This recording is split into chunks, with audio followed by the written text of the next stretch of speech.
இன்னும் சத்தமாக பேசுங்க, கத்தி கத்தி பேசுங்க. ஆக்சுவலாக ஆரம்பிக்கிறதுக்கு முன்னாடி ஒரு சின்னதாக ஒரு இன்ட்ரோ மாதிரி சொல்லிடுறேன். இப்போ ஊரில் வந்து பார்த்தீங்கன்னா ஒரு ஊராக வந்து பட்டிமன்றம் பேச போகிற ஒருத்தர் இருக்காரு. அவர் வந்து மதுரையில் போய் பேசுவார். பேசிட்டு மறுபடியும் அன்றைக்கே என்ன பண்ணுவார், திருநெல்வேலி போய் பேசுகிறாருன்னு வச்சுக்கோங்களேன். அவங்க என்ன பண்ணுவாங்க, திருநெல்வேலியில் போய் பேசும்போது ஒருத்தவங்க எந்திரிச்சு, இதே தானே நீ மதுரையிலையும் பேசினேன் அப்படின்னு கேட்குறான். நீ உன் ஊர் எதுன்னு கேட்டிருக்காரு. என் ஊர் மதுரை. அதுக்காக பஸ்ஸு பிடிச்சி இங்கேருந்து இங்கே வந்திருக்கியா? என் பொழப்பு வந்து நான் மதுரையிலேருந்து திருநெல்வேலி போய் பேசுகிறது தான் என்னோட பொழப்பு. அதேமாரி நான் இந்த பேசுகிறது வந்து எங்கேயாவது நீங்கள் கேள்விப்பட்டிருக்கலாம். உடனே வந்து இதை நான் அங்கே பார்த்துருக்கேன், இங்கே கேள்விப்பட்டிருக்கேன் அப்படின்லாம் சொல்லாதீங்க. கொஞ்சம் உங்கள் வீட்டு பிள்ளையா நினச்சி மன்னிச்சிருங்க.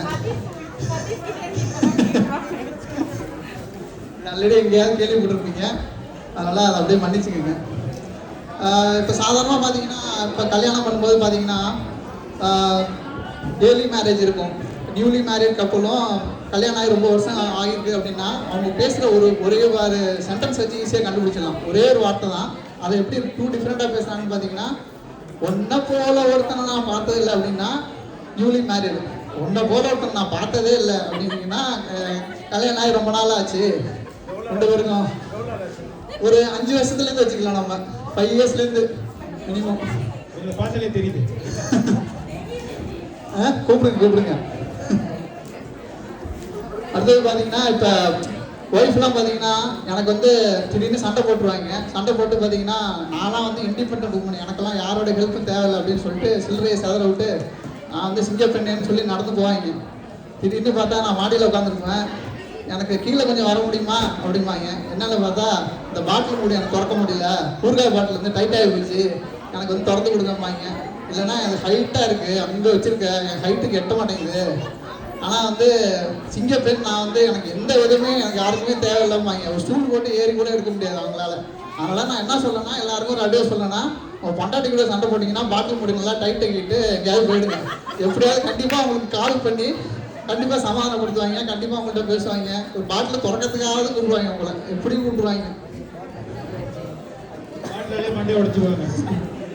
அதேமாரி ஒய்ஃப் வந்து என்ன பண்ணுவாங்க, இதில் எத்தனை விசில் வருதுன்னு கொஞ்சம் பார்த்துக்க அப்படின்னு சொல்லிட்டு போவாங்க. அதில் 1 வந்தா 2 வந்ததா அப்படின்னே தெரிய மாட்டேங்குது. எவ்வளோ விசில் கண்டுபிடிக்கிறாங்க.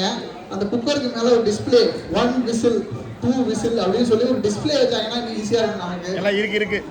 இந்த விஷயம் வர இன்ஸ்டாபாட்டில் மட்டும்தான் இருக்கு, நார்மல் இருக்கு வர மாட்டேங்குது. எத்தனை விசில் வந்துன்னு கண்டுபிடிக்க முடியாது. ஹாக்கிங்ஸ்னு ஒரு மிக்ஸி இருக்கு, அதெல்லாம் எத்தனை விசில் வருதுன்னே தெரிய மாட்டேங்குது. 20 விசில் வந்தாலும் 10 விசில் வந்த மாதிரி தான் கணக்கு இருக்கு. கண்ணாமலாம் வந்துட்டு இருக்கு விசில், அவங்க எதுவும் தெரிய மாட்டேங்குது. அப்புறம் வந்து ஒய்ஃப் வந்து பார்த்தீங்கன்னா ஒரு புடவை எடுத்து கட்டுவாங்க. கட்டிட்டு நம்மகிட்ட சொல்லுவாங்க, இந்த புடவை எப்போ எடுத்து ஞாபகம் இருக்கு உனக்கு அப்படின்னு கேட்டாங்க என்கிட்ட. இந்த புடவையா? இந்த புடவை ஞாபகம் இல்லையே, உனக்கு எதுதான் ஞாபகம் இருக்கு?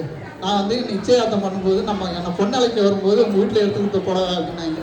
ஓ அப்படியா சங்கதி, வெயிட் பண்ணு அப்படின்னு சொல்லிட்டு 15 வருஷம் ஆச்சு கல்யாணம் எனக்கு. நான் போய் கொட்டியில் போய் ஒரு 15 வேட்டி இருந்தது, நம்மகிட்ட 15 கரை போட்ட வேட்டி இருந்தது. எல்லாத்தையும் எடுத்துகிட்டு வந்து அடுக்கின வரிசையாக படிக்கிட்டு, இந்த வேட்டியில் எந்த வேட்டி எனக்கு மாப்பிள்ளை அழைப்பில் எடுத்ததுன்னு சொல்லு, எந்த வேட்டி கல்யாணத்துக்கு எடுத்தது சொல்லு அப்படின்னு நான் கேட்டேன். ஏன்னா அவங்கள பொறுத்த வரைக்கும் புடவை, எனக்கு வேட்டி தான். நான் அதை தெரிஞ்சு நான் என்ன பண்ணுவேன்னு கேட்குறாங்க. இப்போ இதை தெரிஞ்சு நான் என்ன பண்ண போகிறேன்? வேட்டி புடவைக்கும் அதே தான், வேட்டிக்கும் அதே தான். கேளுங்க, கூப்பிட்டு கேளுங்க. இல்லைன்னா பேசிக்கிட்டு இருக்கேன். பஸ் வாங்க இருக்காங்க,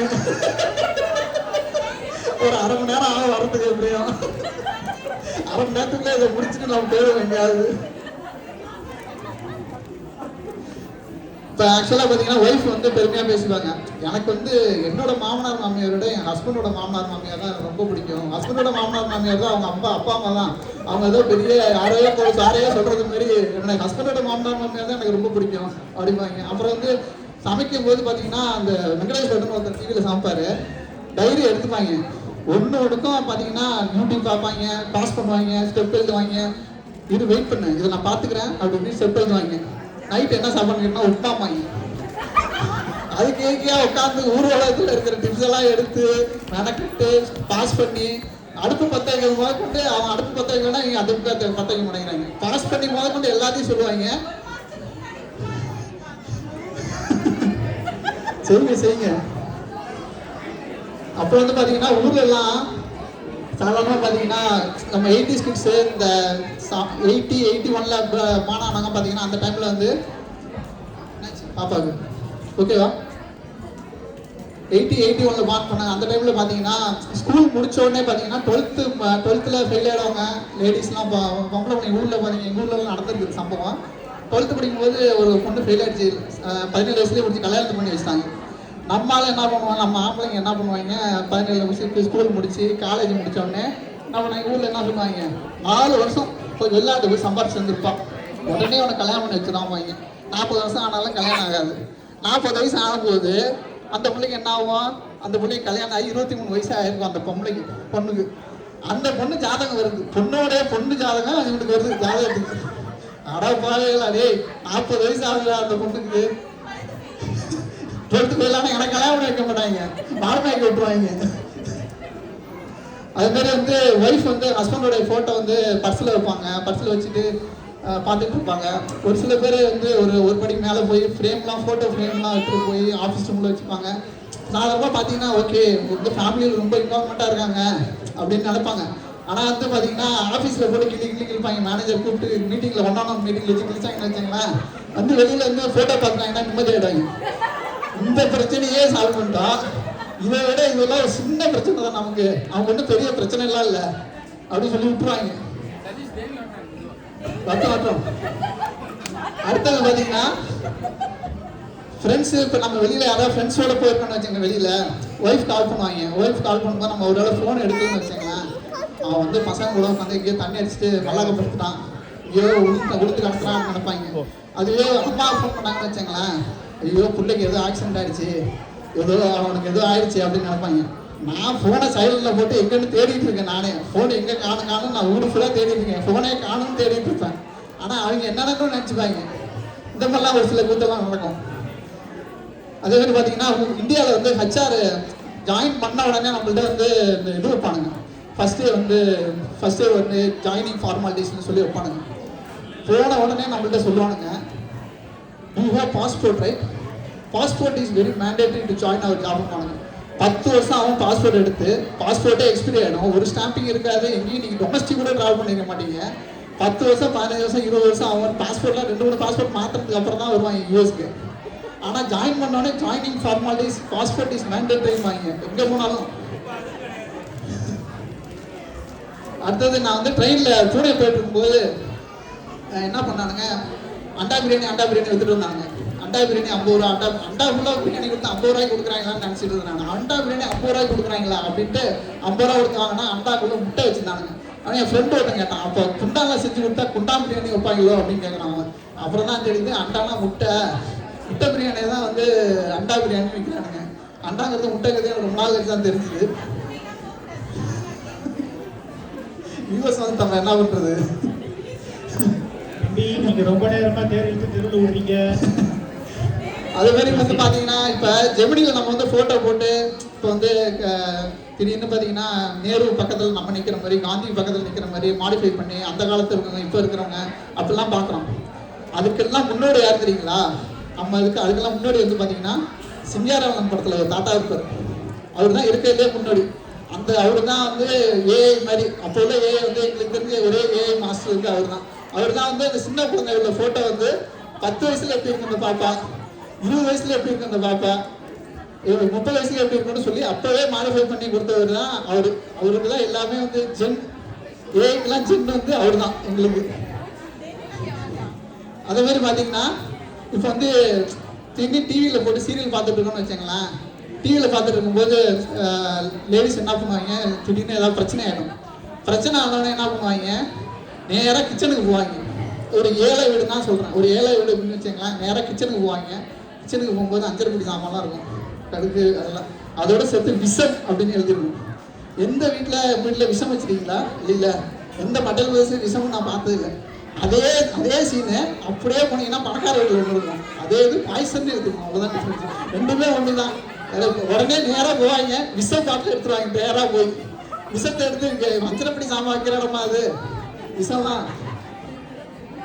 அது மாதிரி ஒய்ஃப் வந்து பார்த்தீங்கன்னா உங்களுக்கு வந்து திடீர்னு பார்த்தீங்கன்னா இது பாத்ரூம் போவாங்க. பாத்ரூம் போயிட்டு வரும்போது ஹேர் கிளிப் எங்கேயாவது வச்சுருவாங்க, ஹேர் கிளிப்பு ஹேர் பேண்ட் எங்கேயாவது வச்சுருவாங்க, ஏதோ ஒரு மூலையில் வச்சுருவாங்க. வச்சுட்டு ஹேர் கிளிப் பார்த்தியா, இங்கே தான் வச்சுருந்தேன், ஹேர் கிளிப்பு எங்கேயோ காணும் அப்படி பண்ணுங்க. ஆனால் உங்கள் அம்மா என்னை 20 வருஷத்துக்கு முன்னாடி இத்தனாம் தேதி இத்தனை மணிக்கு இந்த இடத்துல எங்கள் குடும்பத்தை பற்றி சொல்லி காட்டினாங்க. உனக்கு தெரியுமா, நீ அன்னைக்கு எனக்கு வந்து சப்போர்ட் பண்ணவே இல்லை, எனக்கு சப்போர்ட் பண்ணல, நீ ஏன் எனக்கு சப்போர்ட் பண்ணல அன்னைக்குன்னு கேட்பாங்க. ரியல் இன்சிடென்ட்டா? அடுத்தது வந்து இப்போ இந்த பாய்சன் பார்த்தீங்கன்னா ஒரு ஃப்ரெண்டு வந்து சொல்கிறான், நான் பாய்சன் வாங்கிறதுக்காக சூசைட் பண்ணுறதுக்காக பாய்சன் வாங்கிறது போனேன், அதில் எக்ஸ்பைரி டேட் போட்டால் எக்ஸ்பைரி ஆயிருக்கு, ஒருவேளை பாய்சன் சாப்பிட்டா நான் சாக மாட்டேனான்னு கேட்குறான். இப்போ பாய்சன் வந்து எக்ஸ்பைரி ஆனால் மோர் எஃபெக்டிவா லெஸ் எஃபெக்டிவாங்கிறதே தெரியல. இப்போ நான் பாய்சன் சாப்பிட்டு சாவனா, எக்ஸ்பீரியான பாய்சன் சாப்பிட்டா சாவனா சாக மாட்டேன்னு பாய்சன்லாம் எவனா எக்ஸ்பீரி டேட் போனாட்டாங்கிறது முதல்ல தெரியல நமக்கு. அந்த மாதிரி இருக்கு. இப்போ அதே மாதிரி ஒய்ஃப்லாம் பார்த்தீங்கன்னா ட்ரெஸ் வாங்குவாங்க, ஏதாவது ஒரு ஃபங்க்ஷன் வரும், ஃபங்க்ஷன் வந்து 3-4 பொட்டி இருக்கும், பொட்டி ஃபுல்லாக ட்ரெஸ்ஸாக இருக்கும். என்கிட்ட ஒரு நல்ல ட்ரெஸ்ஸே இல்லை வீட்டில், இதுக்காக நான் வந்து கண்டிப்பாக ட்ரெஸ் வாங்கி இந்த ஃபங்க்ஷனுக்கு, இந்த ஃபங்க்ஷன் என்ஜேடிஏ ஃபங்க்ஷன் இருக்குன்னா இது நான் புது ட்ரெஸ் வாங்கணும் வாங்க, இல்லைன்னா அதுங்க ஏதாவது கலர் கோடு கொடுத்துருவாங்க, அந்த கலர் கோடுக்குள்ளே ட்ரெஸ் என்கிட்ட இல்லை. இப்போ இருக்கிற ட்ரெஸ் எல்லாம் என்ன பண்ணுறது, அனாதாசம் எழுதி கொடுத்துடலாமா, இல்லைன்னா இதெல்லாம் அந்த குட்வில் ஏதாவது கொடுத்துடலாமான்னு கேட்டால், இதெல்லாம் நான் ஸ்லிம் ஆகி போடுறதுக்கான உள்ள ட்ரெஸ்ஸு அப்படின்னு சொல்லி ஒரு 10 வருஷமா அந்த ட்ரெஸ் அப்படியே தான் இருக்குது. 10 வருஷமா இருக்குன்னா என்ன ஆகுதுன்னா 10 வருஷமா ஸ்லிம்மும் ஆகலை, ட்ரெஸ்ஸு அப்படியே தான் இருக்குது. 10 வருஷமா அப்படியே தான் இருக்குது ட்ரெஸ் எல்லாம். வீட்டுக்கு போனதுக்கப்புறம் இப்போ அடுத்தது வந்து என்ன பார்த்தீங்கன்னா ஒரு சில இதுதான்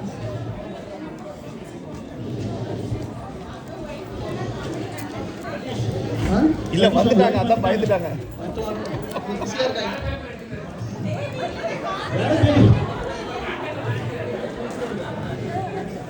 அதே மாதிரி பார்த்தீங்கன்னா ஊர்லலாம் பார்த்தீங்கன்னா க்ரீன் டீ போட்டு தருவாங்க. க்ரீன் டீ வந்து பார்த்தீங்கன்னா யூஸ்வலாகவே அந்த க்ரீன் டீங்கிறது வந்து ஒரு பணக்காரங்களுடைய டிஷ். அது ஆக்சுவலாக வேலைக்கு போனீங்கன்னா யாருமே க்ரீன் டீ போட்டு தர மாட்டாங்க. விளம்பரத்தெல்லாம் பார்த்தீங்கன்னா க்ரீன் டீ குடிச்சிங்கன்னா அப்படியே முடியெல்லாம் அப்படியே பறக்கும். ஆனால் க்ரீன் டீ சாப்பிட்டீங்கன்னா க்ரீன் டீ தான் அட்வான்டேஜஸ் இருக்குது. க்ரீன் டீ சாப்பிட்டீங்கன்னா நீங்கள் வந்து பிஸ்கட்டு தனிச்சிக்கிறதுக்கு பிஸ்கட்டு தொட்டுக்கு தேவையில்லை, ஓகேவா, சுகர் தேவையில்லை.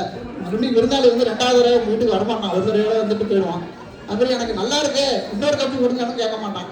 காலையில் தூங்கி கதை தட்டி போய் பால் வாங்கிட்டு வாங்க சொல்ல தேவையில்லை.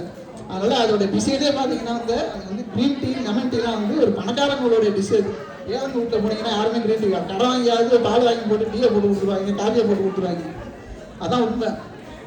அப்புறம் பார்த்தீங்கன்னா நம்ம வந்து நல்லா சுட ஞாயிற்றுக்கிழமை சாப்பிட்டு கறி குழம்பு எல்லாத்தையும் எடுத்துகிட்டு வந்து வச்சு டிவிலாம் போடணும். இந்தியாவில் பார்த்தீங்கன்னா டிவிலாம் கொண்டு வந்து போட்டு பசி தட்டை கொண்டு வந்து வச்சுட்டு டிவியை போட்டிங்கன்னு வச்சுங்களேன், ஃபோட்டோ உடனே ஹார்பி கலந்து போட்டுருவாங்க. டாய்லெட் அவ்வளோ தான் போகணும். கரெக்டாக நீங்கள் சாப்பாடு எடுத்து இப்படி போட்டு குழம்பு ஊற்றுவீங்க, ஹார்பிக் அப்படின்னு சொல்லி அப்படியே க்ளீன் பண்ணுவாங்க உட்காந்து. நான் எங்கே சாப்பிட்றது அதுக்கு மேலே. அடுத்தது பார்த்தீங்கன்னா இப்போ ஊர்லலாம் ஃபோன் நம்பர் சேவ் பண்ணுவாங்க, அது ஒரு கூத்தாகவே இருக்கும். இப்போ ஃபோன் நம்பர் பார்த்தீங்கன்னா இப்போ இந்த டபுள் சிம் இந்த ஜியோலாம் வந்ததுக்கப்புறம் பார்த்தீங்கன்னா ஹப்பி 1, ஹப்பி 2, ஹப்பி 3 அந்த மாதிரி போயிட்டு இருக்கு. அது மாதிரி ஒய்ஃப் 1 இந்தியா, ஒய்ஃப் இந்தியா, அப்படி யூஎஸ் ஒய்ஃப், ஹஸ்பண்ட் யூஎஸ்ஏ அந்த மாதிரி சேவ் பண்ணிட்டு இருக்காங்க நம்பர்லாம். அதுமாரி உங்களுக்கு வந்து நம்பர் சேவ் பண்ணும்போது யாருக்காவது நம்பர் அனுப்புறீங்கன்னு வச்சுக்கோங்க, என் ஃப்ரெண்டோட நம்பர் யாருக்காவது அனுப்பணும் அப்படின்னா நம்ம ஃபோனில் என்ன சேவ் பண்ணியிருக்கோமோ அதை அப்படியே அனுப்புவோம். அதெல்லாம் ஆனால் ஒய்ஃபுக்கு மட்டும் அந்த மாதிரி அனுப்பாதீங்க அப்படின்னு நான் சொல்லுவேன். ஏன்னா என் ஃப்ரெண்டு ஒருத்த வந்து என் பொண்டாட்டியுமே சேவ் பண்ணியிருக்கேன் நம்பரு, அவன் அப்படியே அனுப்பினானா அவனுக்கு என் பொண்டாட்டியுமே சேவ் பண்ணிக்கிறான். அதனால் நீங்கள் அனுப்புகிற பேர் போட்டு husband first time last time போட்டு ப்ராப்பராக போட்டு அனுப்புங்க. ஹப்பின்னு போட்டு ஆம்பளை ஹப்பின்னு போட்டு அனுப்பிடுறாங்க, அவங்க ஹப்பின்னு போட்டு சேவ் பண்ணிக்கிறாங்க. இந்த மாதிரிலாம் நடந்துட்டு இருக்கு. இப்போ யூஎஸில் பார்த்தீங்கன்னா அந்த மாதிரி ஃபார் எக்ஸாம்பிள் வந்து அதாவது பெரிய டிசீஸ்லாம் வருதுன்னு வச்சுங்களேன், பெரிய வியாதியெல்லாம் வருதுன்னு வச்சுங்களேன், என்ன சொல்லுவாங்க, கெட்பல்ஸ்ன்னு சொல்லுவாங்க, இதெல்லாம் வந்து ப்ரேயிங் ஃபார் ஸ்பீடி ரெக்கவரி அந்த மாதிரி சொல்லுவாங்க. நம்ம ஆளுங்க போனீங்கன்னு வச்சுங்களேன், இதே வியாதியில் தான் எங்கள் சித்தப்பா ஒருத்தர் செத்து போனார், இதே வேலையில் தான் எங்கள் சொன்ன விட்டு தாத்தா ஒருத்தர் இருந்தார், 2 நாள் செத்து விட்டு இருப்பான். இதே மாதிரி தான் நம்மளை வந்து இது பண்ணுவாங்க. அதே மாதிரி நம்ம வந்து பார்த்தீங்கன்னா ஏதாவது இப்போ பெட்டுக்கு போகிறப்ப தூக்க போகும்போது வந்து okay sweet dreams good night அப்படின்னு சொல்லிட்டு படுவோம் குழந்தைங்கள்ட்ட.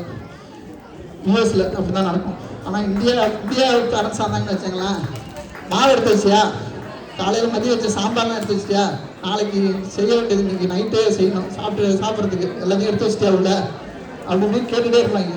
அது ஒன்று இருக்கு. மாவு எடுத்து வச்சிடலாமா?